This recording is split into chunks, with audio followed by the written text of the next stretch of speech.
রসুলের বড় নাতির শরীরে কি করছে, তীর মারছে, এবং ওই খাবারের সাথে শরবতের সাথে হীরা কুচি কইরা বিষ দিয়া দিছিল, কলিজা কাইটা টুকরা টুকরা হয়ে বাইরেছে মাওলা হাসানে, এত ভয়ানক বিষ ছিল।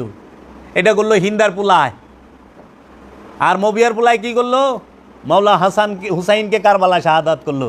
আর এই এজিদ রে বুঝি রাদি আল্লাহ তাআলা নুকমু আর মবিয়ারে তগো বাপ তোরা কোগা, তগো বাপ, আমার বাপ না।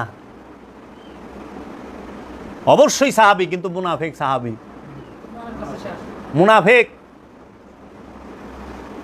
কারণ মুনাফেক কাফেরের থেকে ডেঞ্জারাস। আমি তো কুণ্ডলিনী কইলাম, কাবাগরের গিলাপে আগুন যারা দেয় তারা মুসলমান থাকে, রসুলের দরবারে যারা ঘোড়া বাইন্দা রাখে তারা মুসলমান থাকে। আর তারা বুঝি রাহিমাহুল্লাহ না, আর রাহিমাহুল্লাহ বাইলা না, জগৎ দেখুই যায়, সত্য উন্মোচিত হবেই।